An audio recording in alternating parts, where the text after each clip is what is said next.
actually a lesson that I've been kind of chewing on for about a year or so. It was almost a year, I guess it's last January, that we're going through the Old Testament. And I'm going to do a lesson on the book of Job. And then Rona hit, and we had to change our church schedule, and I kind of just forgot the points that I was going to make. But I made a point to go back and revisit it, to go back through it, because Job is a very important book to read and comprehend, to learn about. It's kind of a complicated book on the surface when you dig into it, but I want to bring up just some relevant points and stuff I think you'll really find interesting, hopefully get a lesson out of it. So just pretend that it's January 2020 again and everything is normal. No. Yeah, that's true. Pretend it's a different, an alternate universe. And everything's wonderful. Do what? And everything's wonderful. Yeah, everything just goes smoothly for you. So, first thing about the book of Job, I think it's important to bring up, is that, you know, that progressive movement that is kind of big today, which teaches that some of the books of the Bible are not to be literal, not to be taken metaphorical. Now, it is important that, you know, when we examine books of the Bible, we understand that there are some things in Scripture that are meant to be taken as metaphors, that are meant to be taken as parables. You know, they're not meant to be taken literally. But we have to be careful about seeing when that is clearly defined, because there is a lot in the Bible that is meant to literally be taken as historical narrative. And I truly and fully believe that the book of Job is one of those instances. You'll find people that try to say that a lot of the Old Testament is a parable. That's what they try to tell me at one of my original seminaries. But I believe that's a very dangerous path. I don't believe we have to be careful when we start doing stuff like that.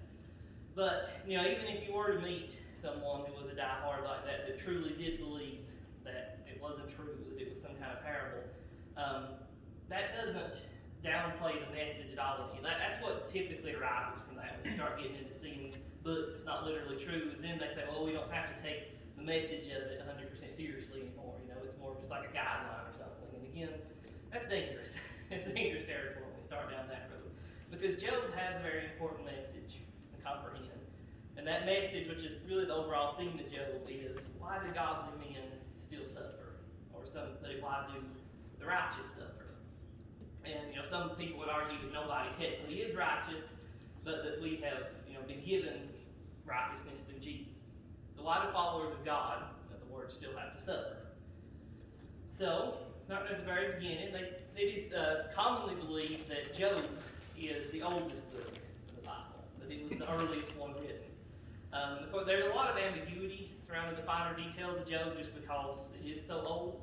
The Christian tradition holds that it was Job himself that wrote it, or at least parts of it, but then there are, of course, theories that it was Moses. Or Solomon. And there are theories that they translated it in Moses or Solomon, that it was originally written in Arabic, and then it was translated, and maybe they turned it into more of an Arabic. I could technically see it as it being kind of the combination in play, because they say some of the details, you know, in here do point to it being from first-person perspective, you know, details that whoever went through these events would know. Now again, you have to take that with a grain of salt, because Bible authors were often given visions about things they didn't fully understand or had witnessed that they were told to write about. So, you know, it's a little bit up in the air, but that's the most common theories. Now, if it was written at the time of Job, or by Job, then that would make it somewhere around 2500 BC. Now remember, when you're talking BC times, it goes backwards. So if you talk about this being written in 2500, and then you think about the Pentateuch, which is Moses' books, being written around 1400, that would make this older. It goes in reverse when you go to BC years. So, and of course there are other theories that it was someone that was close to Job, that witnessed him personally go through this. So, now, if this is the oldest book, that would be significant, because that would make Job the first recorded instance of man communicating with God to be recorded in writing. Now again, don't misconstrue that, because it's not saying that this was the earliest thing to take place, because of course Genesis goes all the way back to the beginning, but just this was the earliest instance of something like that being recorded. So, the thing to know about Job is that Job was a little bit paranoid about things. If you want to turn, I'm going to read a little bit from chapter 1, verse 5. It says, "And it was so, when the days of their feasting were gone about, that Job sent and sanctified them, and rose up early in the morning, and offered burnt offerings according to the number of them all. For Job said, It may be that my sons have sinned and cursed God in their hearts. Thus did Job continually." Now, when it says feasting there, that's not necessarily to imply that they were doing something bad. If this was a wild party or anything. It was just that his family had gotten together and they'd had a meal.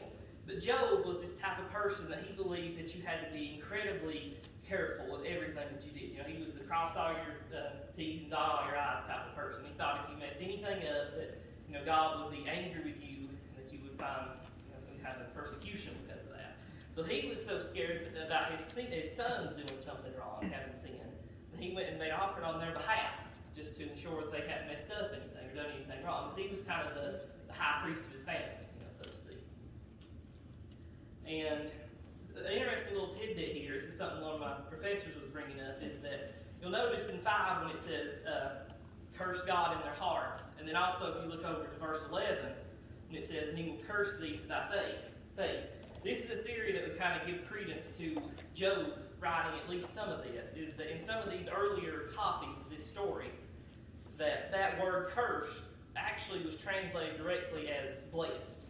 And the theory is that if Job was the one that wrote this, that he was so scared about putting the word cursed next to the word God that he didn't do it. And he meant cursed, but he had to write something like blessed just to be able to kind of censor it a little bit, to tone it down. Because he didn't even want to do that. He was so paranoid about it. I thought that was an interesting point I had never really heard before. So when you look at the book of Job, a lot of people kind of tend to look at it and see it as an instance of God versus Satan. And technically that's not the right way to look at it, because it's not that you have Team God and Team Satan and they're duking it out, because God is completely sovereign. God's will is going to happen no matter what, and he still has all this planned out. So really what Satan was doing here was trying to attack God through Job. He was trying to bring into question whether or not God was actually really worthy of worship in the first place. Because he told God, he said, Job, your faithful servant here, he's only worshiping you because he's got a bunch of nice stuff, because you're blessing him. If you take away all this stuff, he ain't going to like you anymore. He ain't going to be your faithful servant anymore. So he was trying to use a faithful servant of God and turn him against God to attack God. And of course, as we know, he lost everything. He lost all his livestock, he lost his family. Now, comedian Tim Hawkins, which if you've never heard him, I encourage you to look him up. He's a completely clean comedian. He's absolutely hilarious. It's all Christian comedy. And he brought up the book of Job one time, and he said, think about this for a second. He said, Job lost everything. He lost his family, all his children, he lost all his livestock, he lost his health, he had all these bulls and sores. What's the one thing he didn't lose? His wife. To tell you something, yeah, he said, could you just imagine, they're like, hey, Satan, his wife's right there. It's like, I know. He did. But, kind of going off that, this is a little something just kind of, this is, in all seriousness, this is kind of a little something just for me, but you have to think about that it was kind of strange that you think about his wife sitting there and he's lost all this stuff, and she just looks over and says, well, just curse God and die.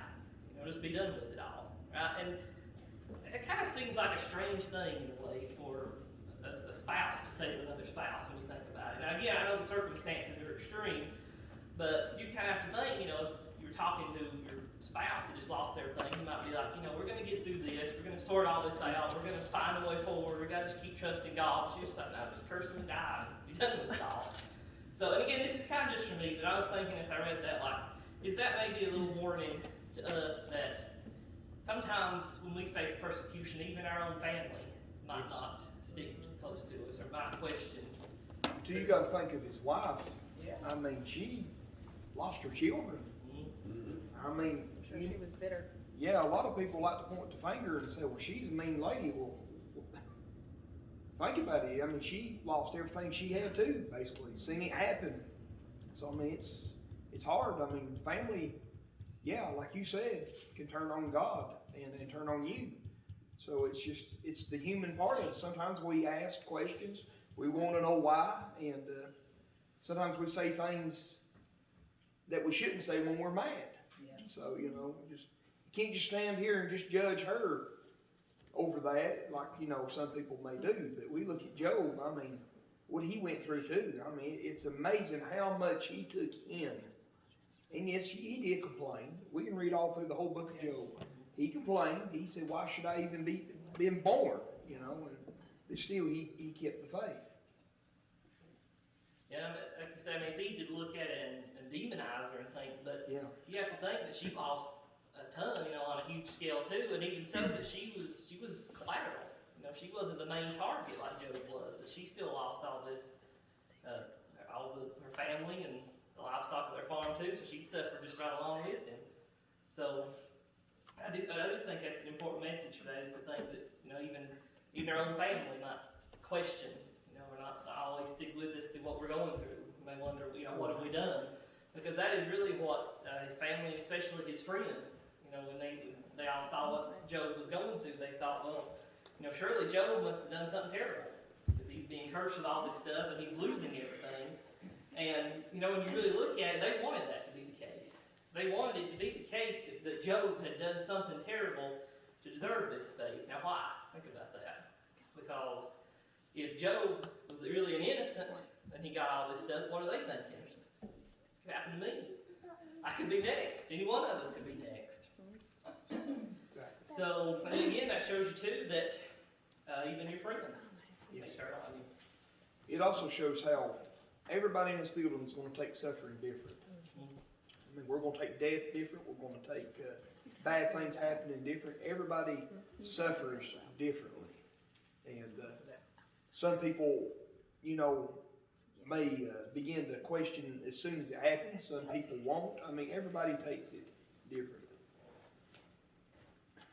So, and that leads into just what I was going to say about the overall point, you know, the overall theme that we get out of this book is trust and faith. And again, that's why Job is a tough book, you know, to delve into and look into, because you look and you see this man that was just, you know, perfect in every way that he could possibly be, trying to appease God and to fulfill everything that God had asked of him. But yet he still lost on a major scale. So, but this is where the theme comes in. This is one of the hard things to grasp about Job, is that we can't have an answer for everything. You know, and this is an important thing teaching to myself just as much, especially as a student, is that, you know, we can look into stuff, we can research stuff, we can ask all the questions we want to, but, you know, we're not ever going to know everything. We're not going to ever understand or have all the answers about the stuff that we face down here. And so much of that goes into the fact that there's so much we can't comprehend about God. I'm going to turn over a little bit more. I'm going to skip a little bit. I'd like to revisit Job one day because there's a lot really that you can get out of it. But of course, we just don't have time for all of it this morning. But it is a very deep book, and it's a very interesting book to study into. But if you want to turn over to chapter 38, Job, verse 4.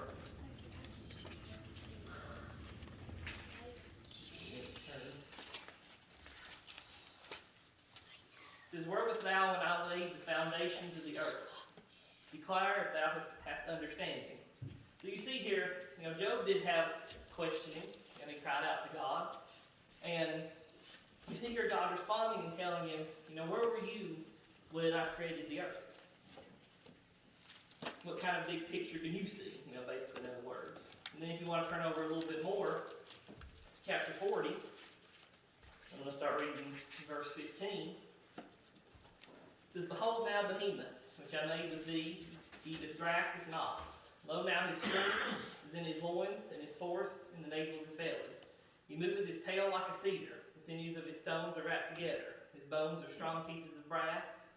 His bones are like bars of iron. I'm going to skip a little bit more. Number 41. It says, canst thou draw out Leviathan with an hook, or the tongue with the cord which thou lettest down? So we see here, first of all, I want to address this a little bit, is Behemoth and Leviathan. This is a really interesting part, I think, about Job. Because you look at the commentaries, and really ironically enough, in this Bible I'm using here, as I was studying, they'll tell you that Behemoth was a hippopotamus. There's actually a little note right here that says hippopotamus. Oh, mine says elephants. Do what? Mine says elephant. You'll get the hippopotamus or elephant, but The problem with that is that you look in 17, it says, he moveth his tail like a cedar. Now, does hippopotamus have a big tail? No. Does the elephant have a big tail? So look They at have little dinosaurs. tiny tails. So it is my personal belief that this is referring to a dinosaur. Now, is that evidence that Job lived in the time of dinosaurs? I don't know. I don't know that for certain. But it could very well be, I think it is God making reference to it. You know, I don't know if they were alive at the time, but I believe that he's referencing one. I believe the same thing with Leviathan. You know, you look down a little bit lower. It's a little bit more ambiguous. Some have speculated it could be a crocodile, a shark, or a whale, or it could just as easily be a water-dwelling dinosaur. It could have been a megalodon. You know, probably, it's hard to tell. Did the one that wrote this, did they know about dinosaurs back then? All they knew about were maybe hippopotamus. Yeah, that is a good point. It's hard to say. That could have just been the animal they knew and had something related to. Good point. That could very well be the case. But either way you look at this, you know, this is saying that these huge beasts, you know, these huge, complex, giant beasts that I have made, you know, this is God speaking. He says, I have dominion over all this. Because, I mean, you look at some of this and you see power, especially when you look at big animals. I mean, even if you see a hippopotamus, you know, nowadays we're going to see that as a behemoth, but they're huge animals. But no matter what kind of you're talking about, you know, it's God saying, I have power over all this thing. That's what we forget, you know, so often as humans, is that God has power over all this. You know, He created everything in the universe. He created the universe. I mean, He named all the stars. He gave power to everything, and He allowed to have power. Yet He still remembers us, and He still knows us in our unique situations and circumstances. And we forget, we think that our problems are just too big. How can anything be too big for God if it's within the realm of what He created? He has to know it all, and He has to understand it all. You look at both sides of that, you know, you look at all these created and how powerful it is. We are very small in this universe that God has made. But then too, He still cares enough for us to put us above all that. You know. But I see here also, I believe He's given Job a lesson on, you know, well, look how small you are. And look how great I am, what all I have. And I ain't saying that God's really boasting. It's more of just, I guess, putting Job's mind at set of everything. Just show power. Yeah. Show you know, how it really is. So, and like I say, it's so easy for us to try to take charge. You know, everything. I bring that up a lot, but I mean that is such a relevant point, especially in today's age, that we worry, you know, about everything, and we try to take charge of so much stuff and take control of everything. That just shows you, you know, that our power is just, it's at a fraction, if that much, compared to the power that God has to control all this. And again, that gets into that, it's the fact that you have to be comfortable with a certain amount of ambiguity. You know, you might not understand everything about what you're facing, but you have to trust God, and you have to have faith in God. Amen. He's going to guide you through it. You know, that really, it's a very underlying theme in Job is just that kind of sense of ambiguity, because, you know, there's ambiguity about when exactly it was written. There's ambiguity about who exactly wrote it. And then there's ambiguity about what really was the behemoth, what really was the Leviathan. You know, there's so many things that you can speculate on that you don't necessarily know for certainty. And I mean, of course, there were large animals that roamed this earth at one point. You say, how long ago? I don't know for sure. You know, I don't know how old the earth is. I can't tell you with absolute certainty. And so many people, you know, they get caught up in stuff like that and get troubled over it. But time, that means nothing to God. Amen. You know, it's meaningless detail, really, in the grand scheme of things. Now, scientists will come to you and claim they can tell you everything, all the answers. They can't. There's a little bit of it. There's so much that you do have to be comfortable living with ambiguity about. That's just part of the walk with God. That you have to have faith and trust. You brought up something earlier that really, you know, come to my mind. You know, you was bringing up the questions, and you said that, you know, some things you just, there's no answer to. But the problem is with us as people is we think we got to have an answer for everything. We're always looking for the answer. And there's some things with God you ain't going to get an answer until it's all over. And that may seem hard to grasp, may seem hard to stomach, but that's He's all-knowing God. You know, we we're never going to be able to get all the answers that we think we need to get here on earth. But one answer we can get is that Jesus is the answer for everything. For our sins, for our hope. But there's so many things, though, like you said, people will fight and bring up over so many things of science that leads into so many fights and issues. And I mean, God tells us what we need to know. I mean, Yeah. it ain't, that He leaves us in the dark and we're just completely scrambling about. He reveals truths to us. He tells us things as we go along. But, we can never comprehend God Himself. There's so much about Him and His nature that we'll never be able to. He's on such a different, plane of existence. Well, His existence itself. There's so much we won't know. But again, of course, that's not to discourage you from doing study by no means. Absolutely, I think it is our responsibility to study into things and research into things. But of course, we have to know our limitations. Yes. And I want to show you something kind of interesting here with Job.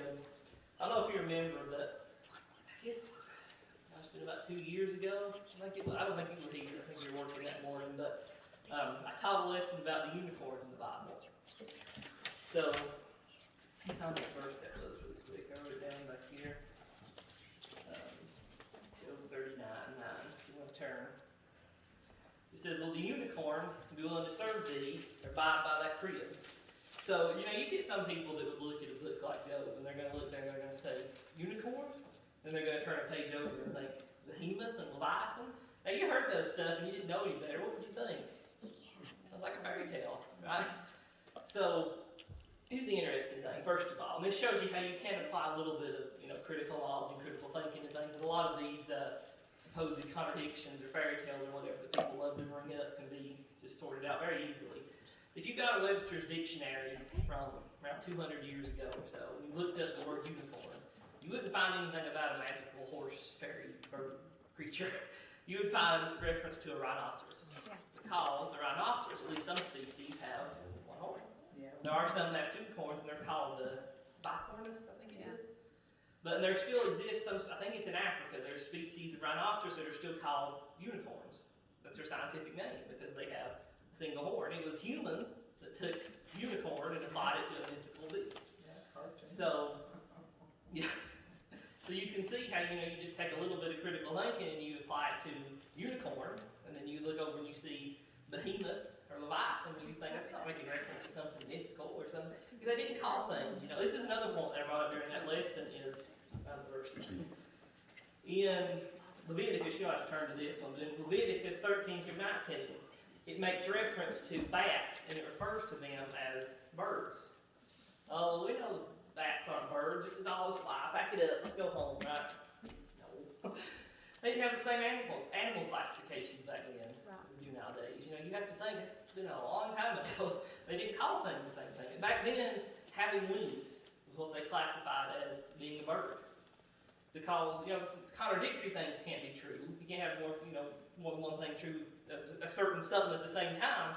But truth can change over time. Yes. Like you think about the question, who's the president? Well, just 2 months ago, that would have been a different true answer. Right? 10 years ago, that would have been a different true answer. It would have been true if you truthfully answered at the time, but if you gave that same answer now, it wouldn't be. Right. The truth can change in that regard. So just be careful, when you see people bring that up. It's like the Bible's full of unicorns and fairy tales and mischaracterizations. Well, you just got to apply a little. You have to be careful about looking at something, this old through a 21st century lens, because you have to really get in the mindset of when it was written and who wrote it. What they knew. It's just like Junior brought up. That very well could have been, when they translated that, they thought of a hippopotamus. Yeah. So you have to just apply. They have to apply context. It's a big thing about that. So I'll probably stop there for now. Like I said, I might revisit Job sometime because there's a lot of good lessons really that you can get out of it. And like I say, you just gotta really understand, as you read through it, the underlying message, which is that it's not easy, to be a Christian. It's not an easy thing. It's not an easy task. That really it's easier to be a non-believer. Because if you're being a Christian and you're living as you should, you're going to be followed. The devil is going to fight you tooth and nail. You're on the track that he wants you to be on. But God is worthy of worship. Even if we had nothing down here, even if we lost everything, because the eternal benefit. Because this life is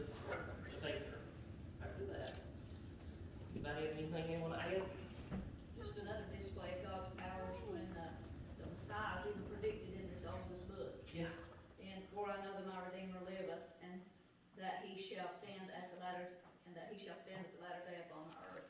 So it just shows, you know, Jesus coming to earth, it wasn't something that, you know, God didn't know about until Christmas, you know, and that's not, it's predicted all throughout the Old Testament in a lot of places.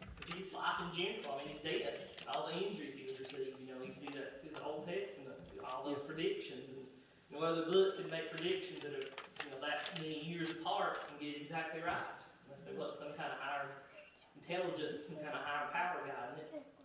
You look at anything that you look at TV shows, you know, that stretch over just a few years, they can't keep everything consistent in those. They have a book series or something. They make changes, they make errors in that, but the Bible is over thousands of years, and it never has a contradiction or mistake or anything that doesn't work out. Some prophecies are yet to be fulfilled, but every one that's come to pass so far, the promise has been kept. Amen.